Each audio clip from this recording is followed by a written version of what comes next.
Good girl. পোশাক ঠিক করো না এখন, এভাবে আর থেকো না।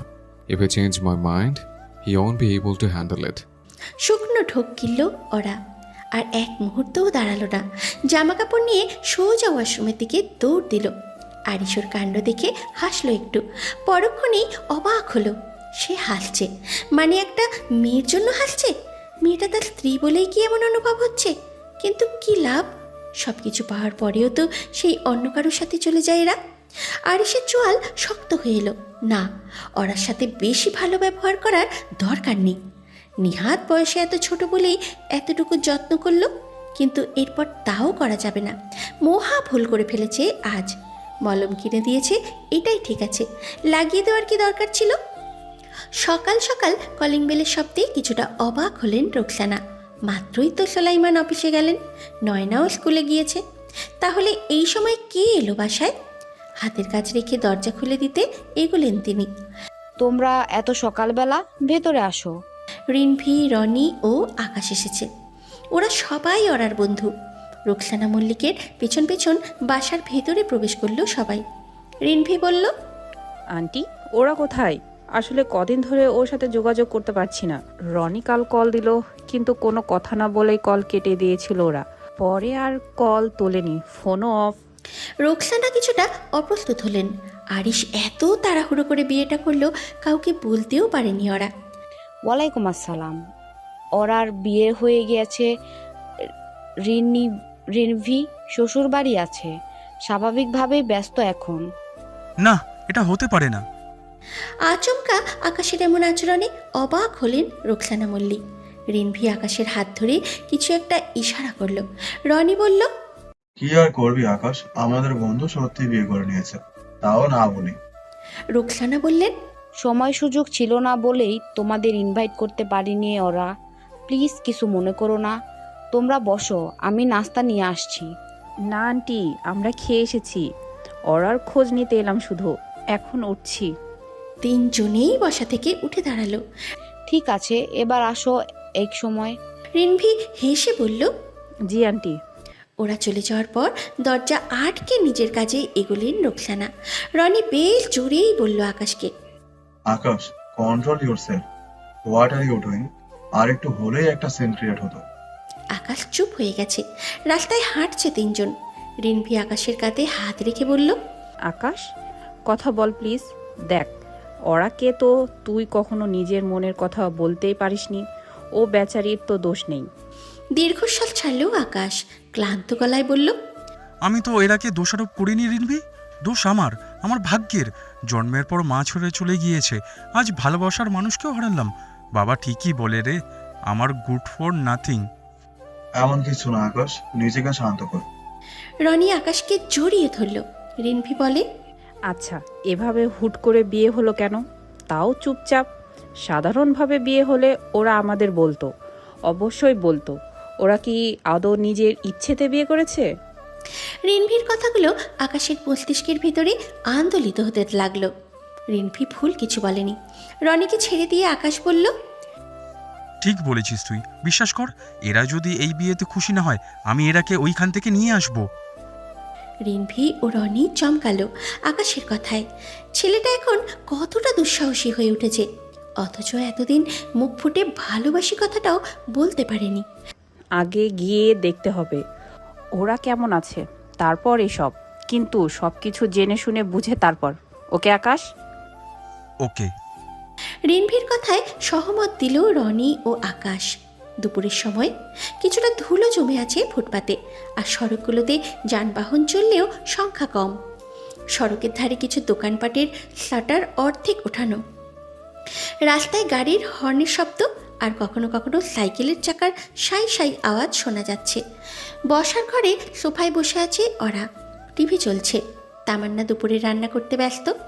ওরা বিরক্ত হচ্ছে, টিভি দেখতেও ভালো লাগছে না। রান্নাঘরের দিকে এগোলো সে। কিছু লাগবে ভাবি? তামান্না হেসে জিজ্ঞাসা করলো।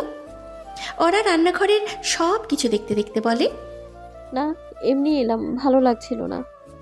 আমার সাথে কথা বলুন তাহলে, আমার রান্না প্রায় শেষের দিকে। আমি আসার আগেই এই বাড়িতে সারাদিন তুমি একা থাকতে? ওরা কৌতূহল নিয়ে শুধালো। তামান্না চুলো থেকে তরকারি নামিয়ে রেখে বলল, না, জলিল ভাই ছিল আর জয়নাল চাচা।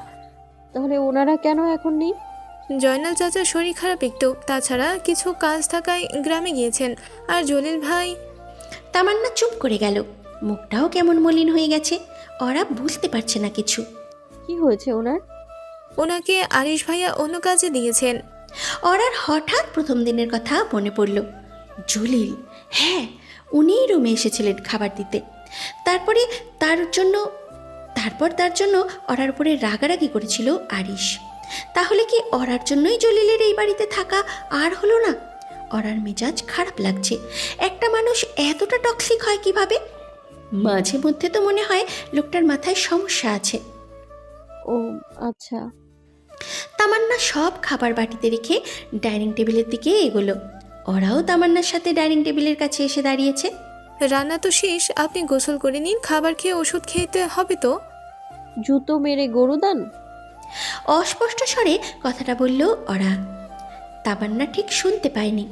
কিছু বললেন ভাবি? কিছু না গো, আমি গোসল করব না এখন, সকালে। ওরা চুপ করে গেল। তামান্না মুচকি মুচকি হাসছে। নিজের বোকামি দেখে ওরা নির্বাক। কি বলে ফেলতো। ঠিক আছে, তাহলে খেতে দিয়ে দিচ্ছি ভাবি। হুম। ওরা চুপচাপ খেতে বসে। তামান্নার সাথে আপাতত আর কথা বলা যাবে না। দুপুরের খাবার শেষে ধীর পায়ে নিজের কেবিনে ঢুকলো আরিশ। অফিসের খেয়ে ব্যস্ততা শেষে কিছুটা একা সময় কাটাতে এমন নীরব কেবিনটাই যেন তার নির্ভরতার জায়গা। পরনে কালো রঙের ফিটেড শার্ট, নিখুঁতভাবে পরা ফর্মাল প্যান্ট। পকেট থেকে মোবাইল বের করার সময় ঝুলে থাকা হাতঘড়ির টিকটিক শব্দ শোনা যাচ্ছিল যেন। চুলগুলো এলোমেলোভাবে কপাল ছুঁয়ে আছে। চোখে হালকা শেডের সানগ্লাস, যেন সূর্যের আলো নয়, মানুষের দৃষ্টিকে আড়াল করতেই তার এই বর্ম। চেয়ারে বসেই সামনে রাখা কিছু গুরুত্বপূর্ণ ফাইল উল্টাতে শুরু করলো সে। চোখ ছিল কাগজে, কিন্তু মন যেন অন্য কোথাও। হঠাৎ ফোনটা বেজে উঠতেই বিরক্ত ভঙ্গিতে কপাল কুঁচকে তাকালো স্ক্রিনের দিকে। পরিচিত নামটা দেখেই খানিক থমকে গেল। চাচি কল করেছেন। এক মুহূর্ত থেমে গভীর নিঃশ্বাস নিয়ে কলটা রিসিভ করলো আরিশ। হ্যালো চাচি, কেমন আছেন? আরিশের গলা শুনে মুচকি হাসলেন তাসলিমা খাতুন। সাবিহা মায়ের পাশেই বসে আছে। তালহা খাওয়া শেষে একটু বেরোলো। আল্লাহর রহমতে ভালো আছি, তুই কেমন আছিস? আমি সবসময় ভালো থাকি। তা জানি, কেমন থাকিস? কিছু বলবেন? হঠাৎ কল দিলেন? হ্যাঁ, তাহার তো মাসটা শেষ হলো কবেই। এবার তো একটা কাজকর্ম করতে হবে ওকে। আর কতদিন বসে বসে খাবে? আরিশ বসা থেকে উঠে দাঁড়ালো। রুম জোরে ধীর পায়ে হাঁটতে লাগলো। ঢাকায় পাঠিয়ে দিন তালহাকে, কোম্পানির হাল ধরুক। শিখতে হবে তো। তাসলিমার ঠোঁটের কোণে হাসি ফুটল। এ যেন জল না চাইতেই বৃষ্টি।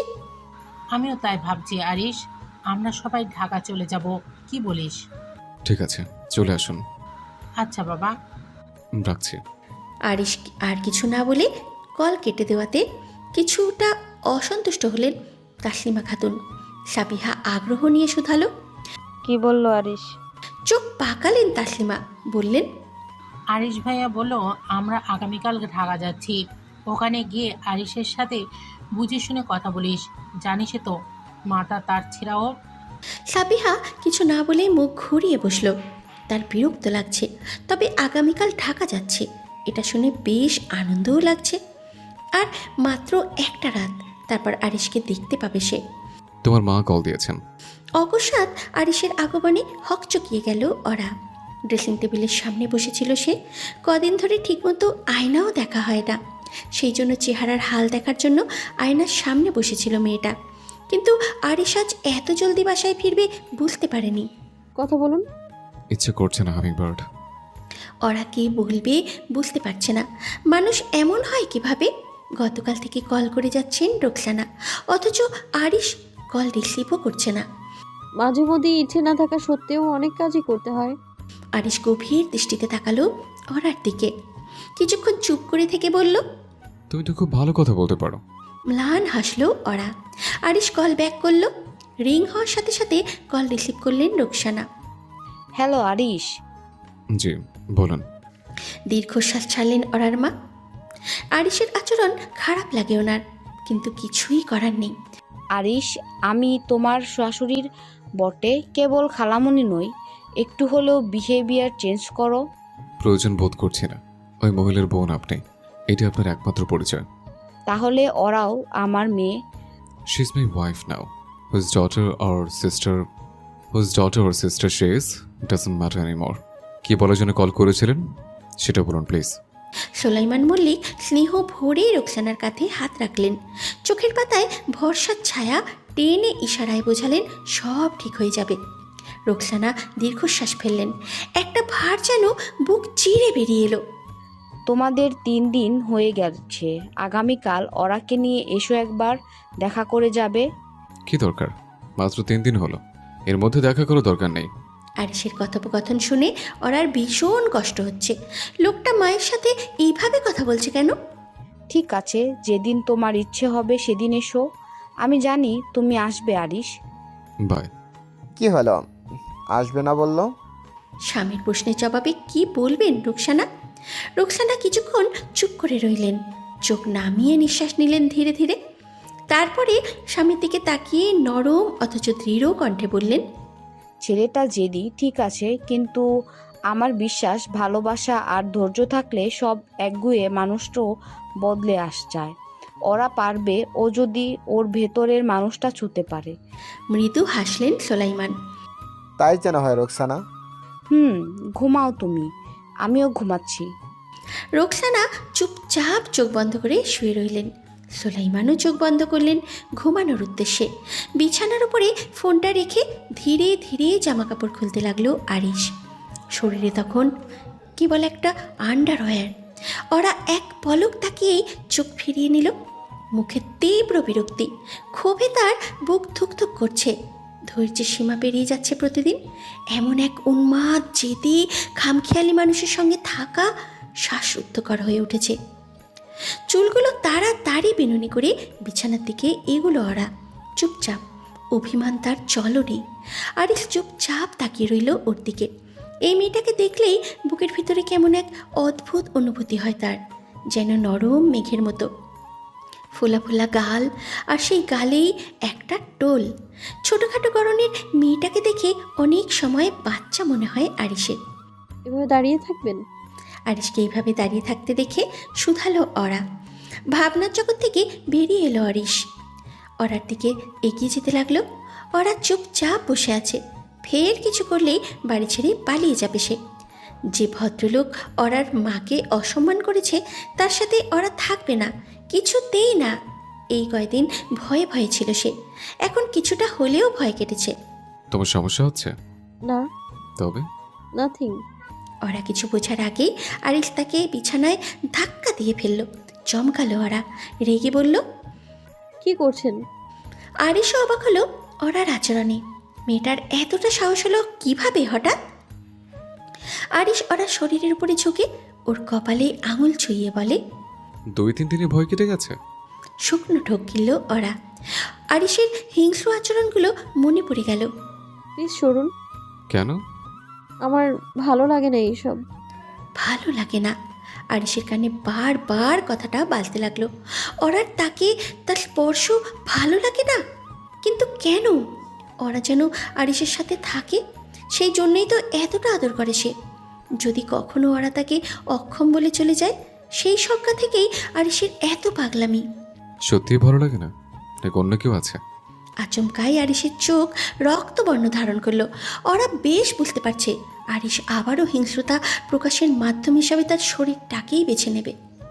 কেউ নেই আপনি ছাড়া। ওরার কথায় থমকে গেল আরিশ। ওরার 2 গালে হাত রাখলো সে। মুহূর্তেই শান্ত হয়ে গেছে সে। সত্যি তো? 3 সত্যি। মুচকি হাসলো আরিশ। ওরার কপালে কিস করলো একটা। ওরার চোখ ছলছল করে উঠল। আরিশ যদি সব সময় এমন থাকতো তবে কতই না ভালো হতো। শাওন নিয়ে আসি, তুমি এভাবেই থাকো। এভাবে শুয়ে? হ্যাঁ। ওরা মাথা নেড়ে সম্মতি দেয়। আরিশ ওয়াশরুমের দিকে এগোলো। বিয়ের পর এই প্রথম আরিশকে সুস্থ স্বাভাবিক মানুষ মনে হলো ওরার। একেবারে শান্ত কেয়ারিং একটা মানুষ। ওরা ভেবে পায় না আরিশের এমন হুটহাট বদলে যাওয়ার কারণ কি। লম্বা নিঃশ্বাস ফেলে নিজেকে বোঝাতে লাগলো সে আরিশকে মেনে নেওয়ার চেষ্টা করবে। হয়তো একসাথে থাকতে থাকতে সব কিছু ঠিক হয়ে যাবে। মা হয়তো ঠিকই বলেন, ছোট থেকে একা থেকে মায়ের থেকে অবহেলা পেয়েই আরিশ এমন হয়ে গেছে। অরার মনে নানা প্রশ্ন ঘুরপাক খাচ্ছে, কিন্তু সে কিছুই জিজ্ঞাসা করতে পারছে না। আরিশের আচরণ যেন এক ধরনের বিপর্যয়। ওয়াশরুমের দরজা বন্ধ হওয়ার শব্দ শোনা গেল। ওরা একে একে সমস্ত অনুভূতিগুলো অগ্রাহ্য করে সোজা হয়ে শুয়ে রইল। একাকী হয়ে যাওয়া অনুভূতি তার ভেতরে ঢুকতে লাগলো, যেন এই ঘরটায় এই মুহূর্তে সে একা। কিন্তু তারপরে মনে পড়ল, আরিশ কি আদৌ কখনো তাকে একা থাকতে দেবে? আরিশ প্রায় 5 মিনিট পর ফিরে এলো।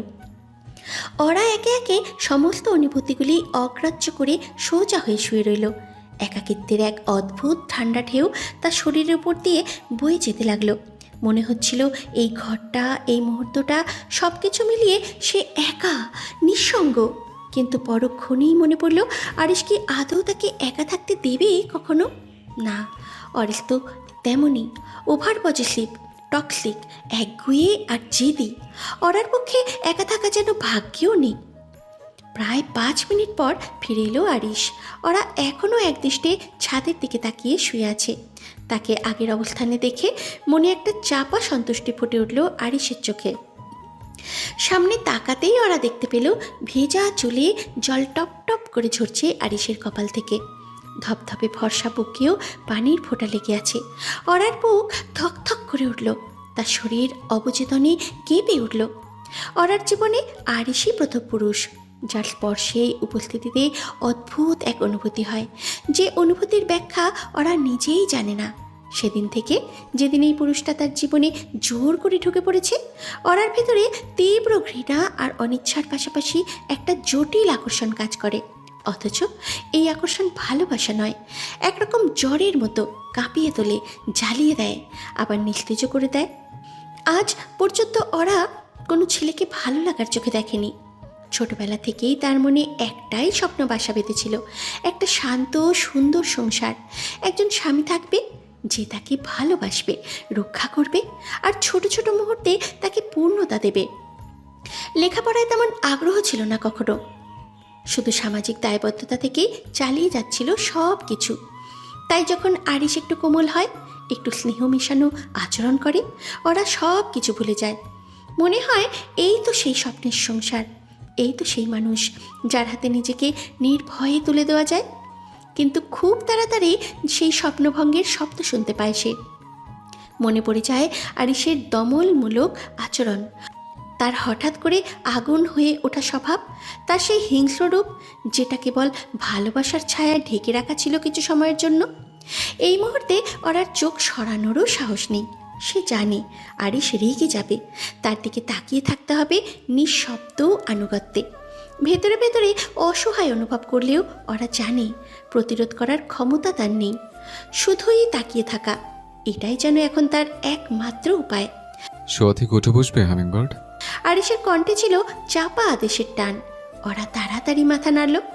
আরিশ ওয়ার্ড্রোবের দিকে এগিয়ে গেল, হাঁটতে হাঁটতেই বলল, বসো। শুধুতে বলেছি বলে শুয়েছিলে? জি। এত ভয় পাও? ওরা ঠোঁট কাঁপল, কিন্তু কোনো কথা বের হলো না। আরিশ কালো শার্ট আর জিন্স পরেছে। হঠাৎ ওরার খেয়াল হলো, এতদিনেও সে আরিশকে কখনো অন্য কোনো রঙের পোশাকে দেখেনি। সব সময় কালো, অদ্ভুত একরকম। মনে হয় কালো রঙটা যেন আরিশের মনের প্রতিচ্ছবি। প্রশ্ন করতে চাইলেও নিজেকে থামিয়ে দেয় ওরা। সে জানে প্রশ্ন করলেই হয়তো আবার নতুন ঝড় উঠবে। মাঝে মধ্যে আপনি খুব ভয়ানক হয়ে ওঠেন, সেজন্য। আরিশ কিছু বলল না, থেমে গেল। তার চোখে এক ঝলক ছায়া নেমে এলো। সে যেন নিজের মধ্যে তার মায়ের প্রতিচ্ছবি খুঁজে পেল। হ্যাঁ, তার মাকে তো সে ভয় পেত এমনভাবেই, আর এখন ওরাও তাকে ভয় পায়। তাহলে কি সেও মার মতো একজন আতঙ্কের উৎস? নিজেকে নিজের কাছে অচেনা লাগছিল আরিশের। কেন এমন করে সে? কেন এই নিষ্ঠুরতা? ওরার মুখে শাস্তির ছায়া দেখতে তার বুকটা কেমন কেঁপে উঠল। ওরার পাশে এসে বসলো আরিশ। ওরার ভয় আর অস্বস্তিতে থরথর করে কাঁপছে। আরিশ ওর কোমরে হাত রাখতেই চমকে উঠল সে। অতঃপর খুব ধীরে খুব যত্নে যেন ভাঙা কাচের টুকরো ছুঁয়ে দেখছে। ওকে তুলে নিল নিজের কোলে। দুই পাশে পা ছড়িয়ে আরিশের কোলে বসে আছে ওরা। সারা শরীরে একরকম নিঃশব্দ কম্পন ছড়িয়ে আছে। বুকের ভিতরটা অজানা আশঙ্কায় ঠাসা হয়ে আছে তার। আরিশের শরীরের তাপমাত্রা গায়ে লাগছে ওরার। বুকের ধুকধুকুনিটা যেন গলার কাছে এসে আটকে গেছে। মাথা নিচু করে বসে আছে সে। লজ্জা, ভয়, কষ্ট সব কিছু একসাথে জমাট বেঁধে আছে ওর চোখের কোণায়। Look at me hummingbird.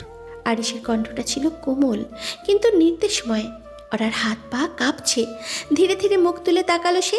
চোখ মেলতেই দুটি চোখের ভেতরে এক ধরনের দাহ, অপরাধবোধ আর অধিকার মিলে মিশে আছে দেখতে পেল। সেই মুহূর্তে ওরা আর কিছু ভাবতে পারছিল না, শুধু অনুভব করছিল এই পুরুষটা তার ভয়, আবার এই পুরুষটাই তার একমাত্র আশ্রয়। আমি জানি আমার আচরণে তুমি কষ্ট পাও, ভয়ও পাও। I am sorry hummingbird. তোমার মুখে আমার পুরুষত্ব নিয়ে প্রশ্ন শুনে জেদের বসে তোমাকে বিয়ে করেছিলাম ঠিকই, কিন্তু তোমাকে কষ্ট দেওয়ার মনোভাব কখনো ছিল না আমার। আসলে আমার রাগটা একটু বেশি হয়। রাগের মাথায় সব কিছু গুলিয়ে ফেলি। যা বলা উচিত নয় সেটাই বলে ফেলি, যা করা উচিত নয় সেটাই করে বসে। ওরা কিছু বলে না, চুপচাপ তাকিয়ে থাকে কেবল এক দৃষ্টিতে, যেন চোখ দিয়ে সব কথা বলে দিতে চায়, অথচ ঠোঁট পর্যন্ত এসে কোনো শব্দ পৌঁছাতে পারে না। আরিশের যত কথাই হোক, তার ভয়টা যেন জমাট বেঁধে গেছে বুকের একদম গভীরে। আরিশ আবারও বলল, গলার স্বরটা খানিকটা নরম। আমি চাই না কেউ আমাকে ভয় পাক, আমি চাই না তুমিও ভয় পাও, কিন্তু সত্যি বলতে সবে আমাকে ভয় পায়। হয়তো আমার সেই রুক্ষ উগ্র আচরণটাই তাদের ভয় পাইয়ে দেয়। আর তুমি, তোমার সাথে যা করেছি তাতে ভয় পাওয়াটা তো খুব স্বাভাবিক। আপনি যদি সব সময় এমন শান্ত থাকতেন তাহলে আর ভয় পেতাম না ভাব। ভয় আর বিব্রততায় গলা শুকিয়ে গেল ওরার। সে কথা শেষ না করে চুপ করে গেল। না চাইলেও মুখ ফসকে ভাইয়া বলে ফেলার মতন অবস্থা। নিজের উপরই রাগ হচ্ছিল। কি সর্বনাশ! আরিশ ব্যাপারটা ধরে ফেলল। চোখ একটু সংকুচিত করে গম্ভীর গলায় বলল, আমি তোমার স্বামী, স্বামীকে ভাইয়া বললে সেটা কেমন শোনায় ভাবতে পারো? ভুলে। অসহায়ের মতো বলল ওরা। অভ্যাস করে নাও, আমার নাম নিয়ে ডাকো আরিশ, অথবা চাইলে অন্য কিছু ডাকনাম দাও, কিন্তু ভাইয়া নো, নেভার। ওরা মাথা নিচু করে চুপচাপ সায় দেয়।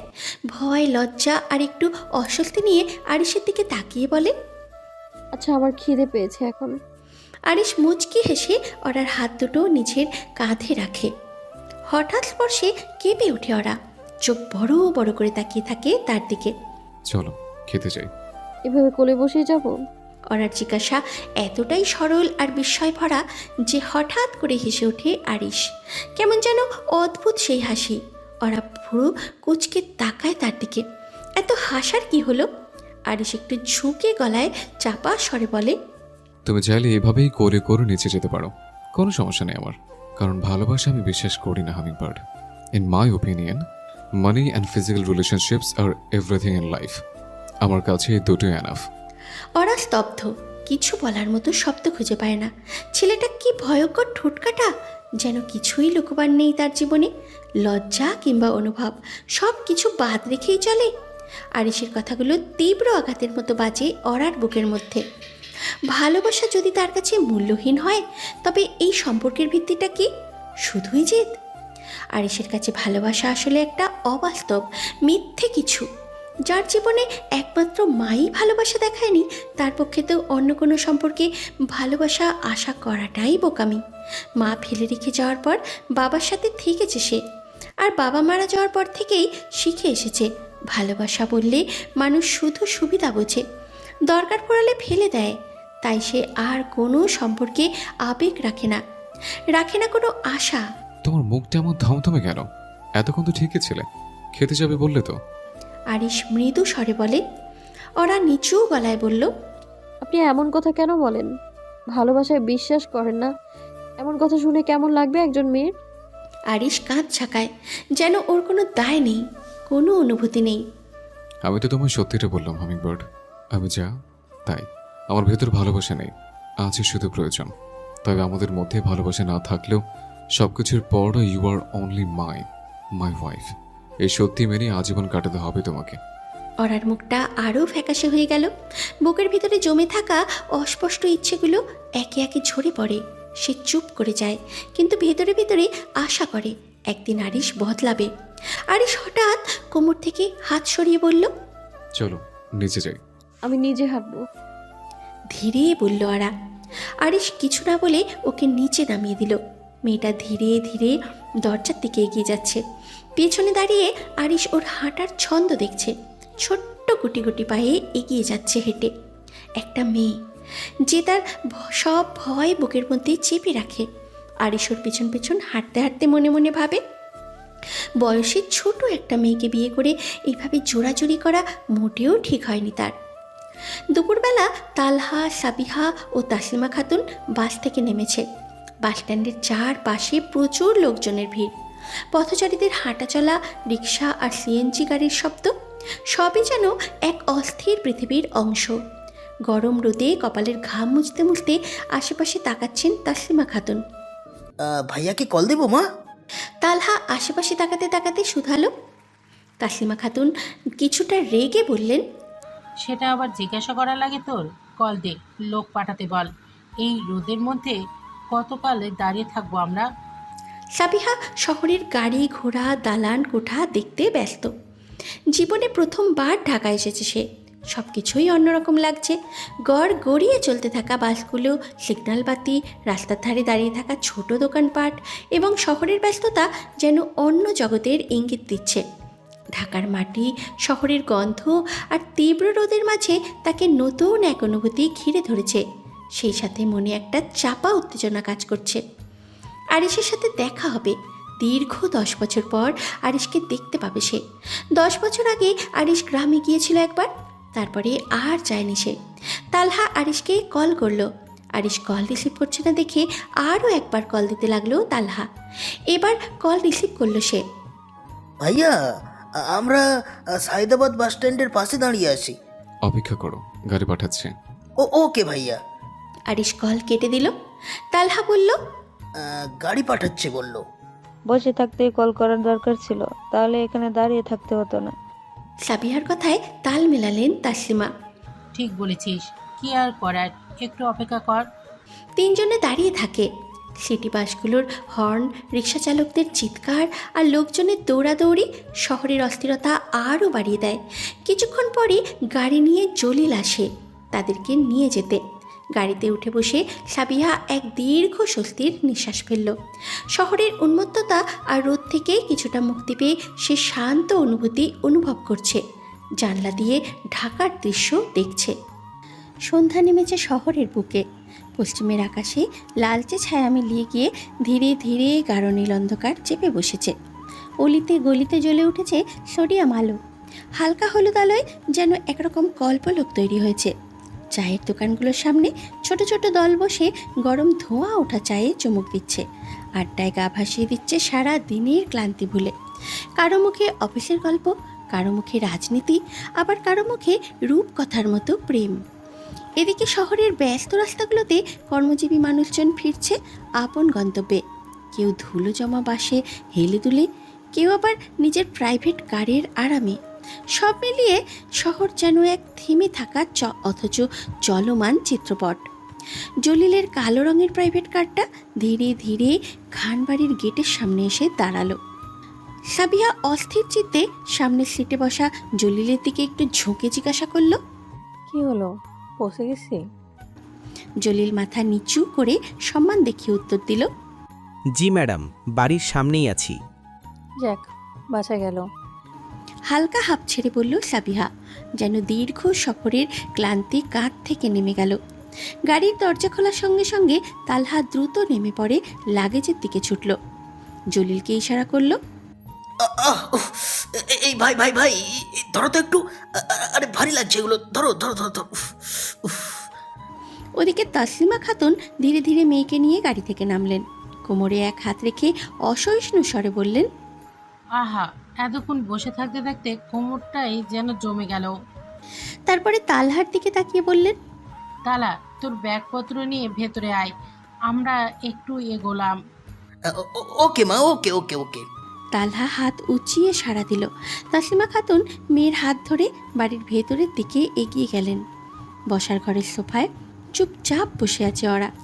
সামনে টিভি চলছে, স্ক্রিনে ভেসে উঠেছে ভয়াবহ সব দৃশ্য। নিউজ চ্যানেলের প্রতিবেদক গলায় কষ্ট গুজে বলছে, ফিলিস্তিনে আজও নিহত অসংখ্য মানুষ। শহরের এক প্রান্ত থেকে আরেক প্রান্ত জুড়ে যেন মৃত্যু আর ধ্বংসের মিছিল।